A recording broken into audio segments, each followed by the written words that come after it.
Hi. Hi, Sandy. I actually am not going to speak, but I'm trying to help out Keith Blevens, so he's been waving, and I'm just trying to help him out here. That'd be nice. I'd love to hear from Keith. That'd be lovely. And from you at some point, Sandy. One of the wisest therapists I know. Aha. I can. You can hear me. We can hear you and see terrific. you. Good to see you, Keith. Good to see you. Oh, good. Nice to see you, Chip. Yeah, I just wanted to say, as to your question, that for me, through all these many years, I've first met Sid way back in '77 somewhere, and then when he was very sick, he gave me this book that he had been working on, and he gave it to me to write alongside him, and that really kind of humbled me, because I thought, my goodness, I've got to really know what I'm talking about. To write anything in conjunction with this man was a very daunting experience. So I kind of went back to the drawing board, and I found through, and this pertains to what you mentioned, Chip, as regards to the history of psychology, and I've really seen now the missing link that he talked about, that psychology was always known as a sort of like a keystone science, but it needed principles to be a science. It was not a science, and it has not been a science until Sydney Banks. Sydney Banks saw the principles as the first principles of psychology, which made it a science, and all other psychologies, all other philosophies, all other moral systems would be rendered pre-scientific, and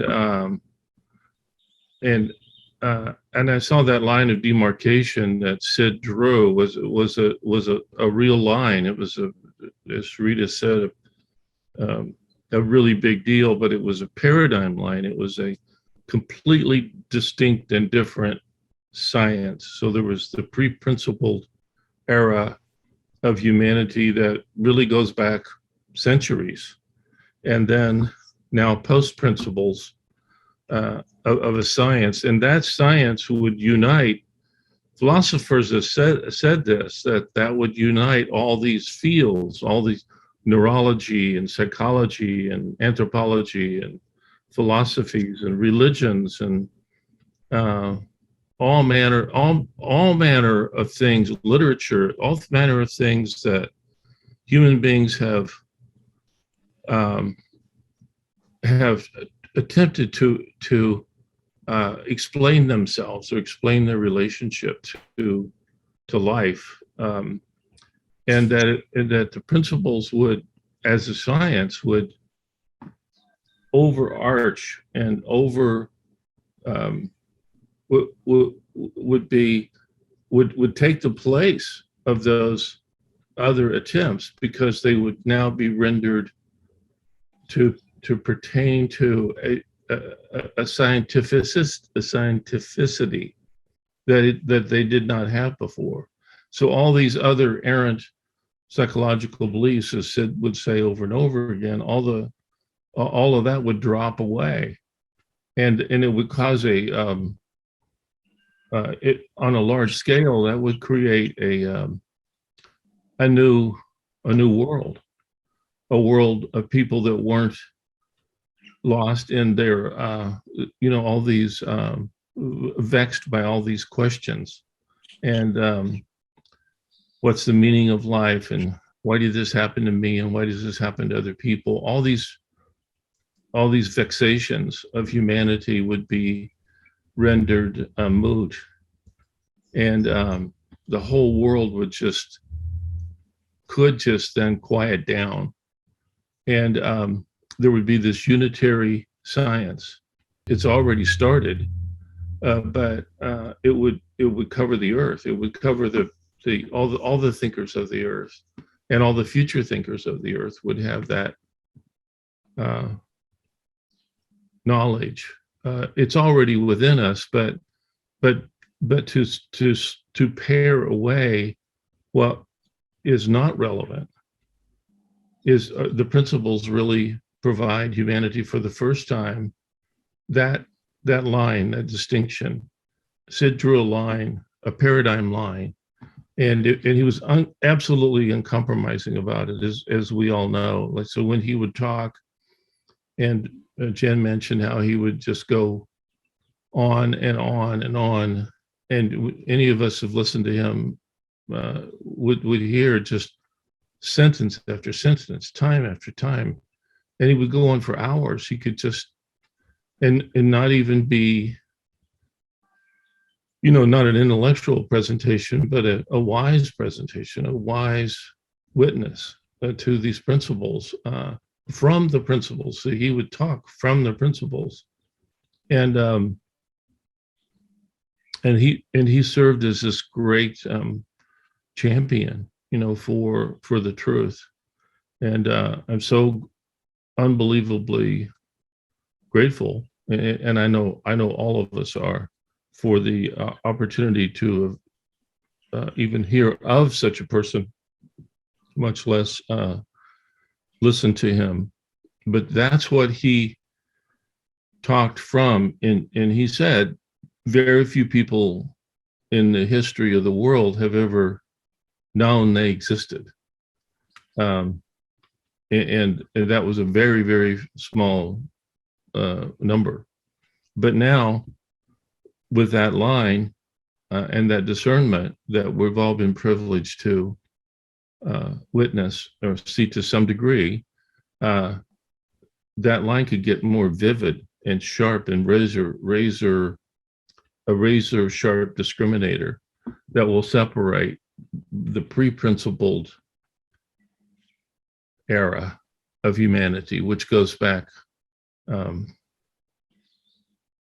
centuries, and the post-principled era, which has now begun, and that would be the end. As I've read in science studies, they said that would be the completion and culmination of the scientific revolution, which in most history books will say the scientific revolution began with Copernicus realizing that that we revolve around a star, and that the universe doesn't revolve around the planet Earth, and we're moving.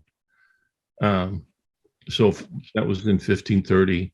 So since then, at least, if not certainly before then too, absolutely, but humanity's been lost in a misunderstanding, and their psychological misunderstanding has just perverted human civilizations to such horrible degrees that the conditions we're facing are just pitiful. And so this is really, to quote Rita Shuford, this is really a big deal. Keith, that description really touched me. That's what I was really hoping to hear. That was wonderful, Keith. Oh, you're welcome. You're welcome. So I didn't mean to cut you off. If you have more to say, please do. Well, I could talk for hours, but I kind of hit a few high points there. But I'm charting this in this work and in this book. But I'm really glad for the opportunity. Sid kind of gave me a kick in the pants in a way that was really good for me, and I really had to explore this deeper and deeper for myself.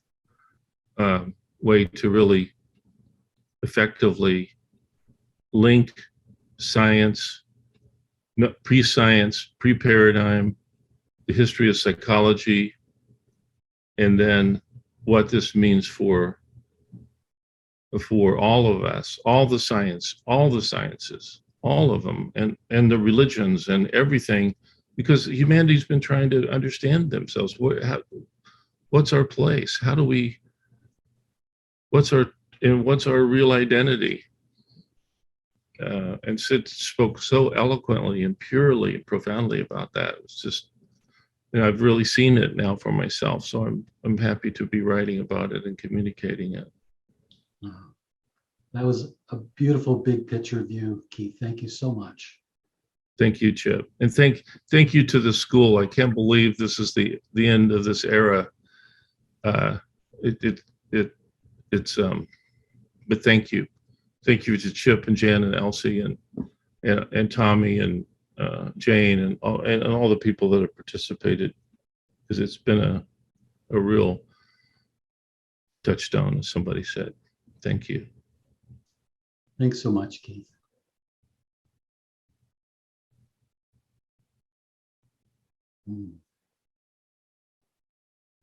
Well, that's something to reflect on. Yeah.